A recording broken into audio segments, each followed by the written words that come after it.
I've been trying to manifest a place for myself to live since 2019. When I started looking up videos on how to manifest, there were tons and tons of videos out there of this person sitting inside of their beautiful new home explaining all of the serendipitous occurrences that had to happen before it finally fell through right at the last second when everything was going wrong. They preach meditation, which is super important, and immediately funnel you into some sort of training course that costs hundreds of dollars. They don't actually give you any real meat and potatoes to work with. Don't get me wrong, I strongly believe that people should be paid for the time and energy that they've put into building a curriculum for you. Hiring the right coach can be a life-changing experience, and there's a lot of value in that.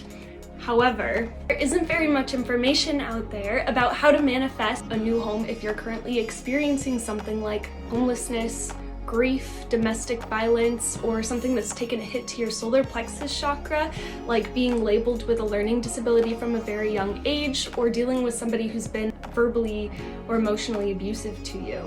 Hi, my name is Rebecca. I am an artist, and this YouTube channel is dedicated to helping you find creative alternatives to traditional therapy. And for the record, I do want your money, just not like this. This part I'm willing to give to you for free, because I know you're going to be successful. When the time that you've invested in me has already paid off, then you can come back and see if there's any paintings that you like and have sentimental value to you.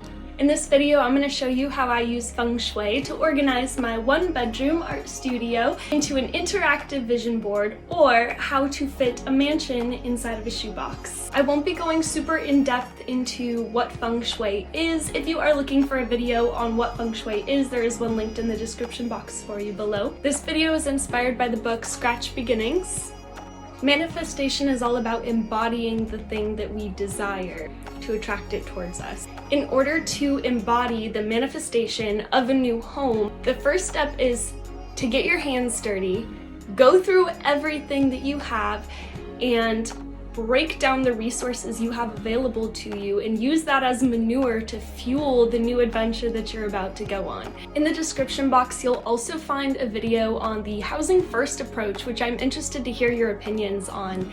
Personally, I like to come from a spiritual perspective where your physical vessel is gifted to you as your home on this planet, if you will, and everything outside of that, somebody created with their own energy. And that kind of helps me see everything outside of my physical vessel as a blessing. I'll be honest with you, I did not really want to film or post this video because technically speaking, I have not actually successfully manifested myself a home yet. And I've been pretty financially independent since I was about 15 years old, so sometimes I get a little self-conscious that you can see that reflected in my purchasing decisions, and I'm certainly not going to go buy all new furniture for this video, so we're gonna work with what we've got. This is Penny, and Chip, and say hello to used napkin. Here's what my room looked like shortly after I began tearing into it like a wild animal.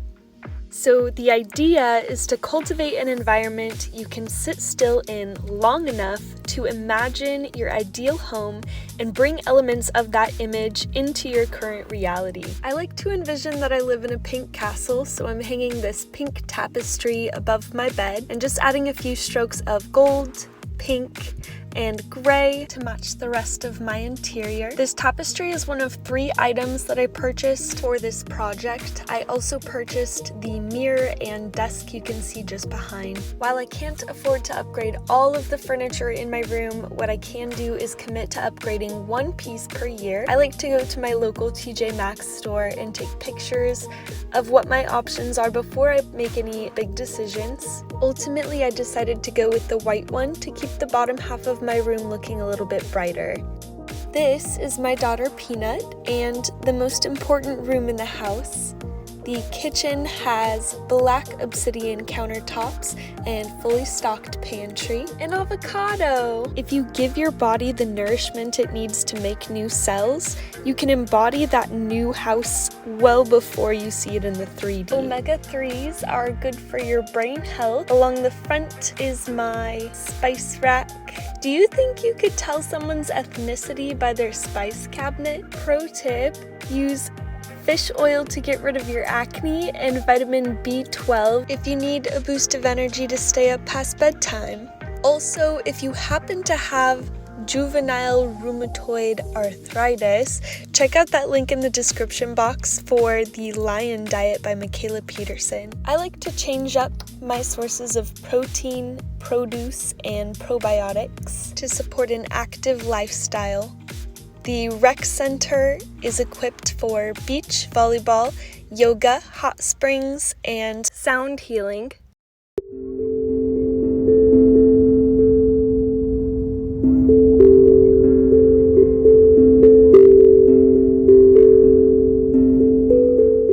Feng Shui guidelines suggest removing mirrors from the bedroom, so I have this one facing away to create a little bit of separation for my Romeo and Juliet rose garden, the candle I use for blood sacrifices, and the left side of my desk, which has been designated as the vanity. I really love the way grapefruit smells with the jasmine outside my window during the summertime. Essential oil diffusers are a great way to add elements of wind and air to the environment, but I still felt like something was missing.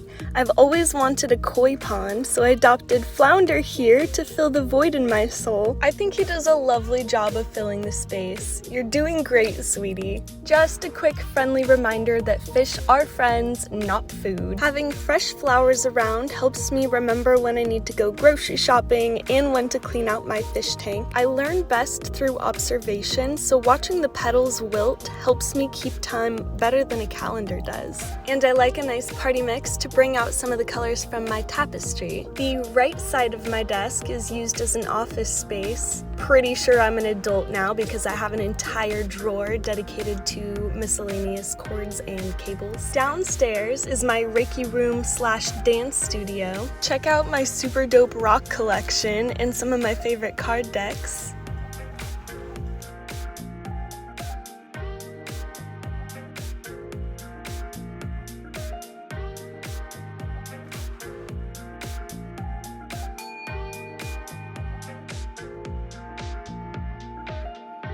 Click that thumbs up icon if you're ready to see more videos on how to give these ancient tools some practical application. On my website, you can find more information on how divination is related to my work. In the future of this YouTube channel, I'm also going to break down for you all of the project management skills that I am constantly being enlightened to through trial and error. When I started my portfolio, I purged pretty much everything that did not have to do with acrylic painting so that I can focus on my goals. But my favorite art project to work on is myself, so I held on to several unnecessary self-care items like scented cuticle oil.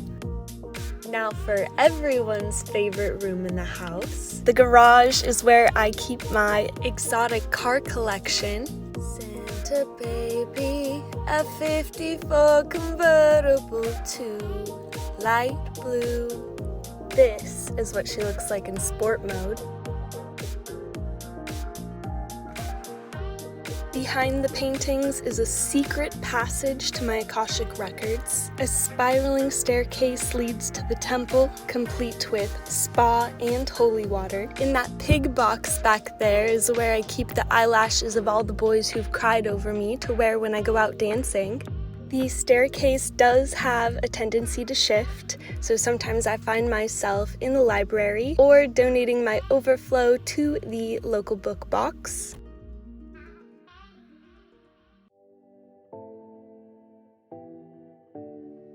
I let the things I've been putting off pile up in front of my TV to keep my priorities in order, and stash extra bottles of paint and candles behind it. Finally, we have arrived at the home theater with recliners and snack bar within reach. That brings us back to the mudroom where we entered. There's an extra laundry basket, so I don't have to fold my clothes right away because I'm not a psychopath. The closet is where I keep my shooting trophies, for moving targets of course, because shooting holes in paper is boring. Ask any Sagittarius, they'll back me up on that. My princess dresses, and this creepy porcelain doll that was made to look just like me. Under the bed, I keep my sword collection, tent, rope, and suitcases.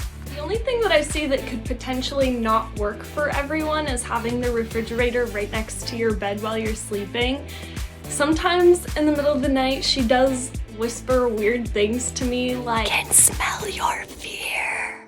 But otherwise, she's pretty chill. If you try to come into my house without permission, you will die and I won't feel bad about it. That being said, I hope you enjoyed this video. Like, comment, subscribe, do whatever you want, I don't know. Or come hang out with me on Instagram if you're interested. Love you!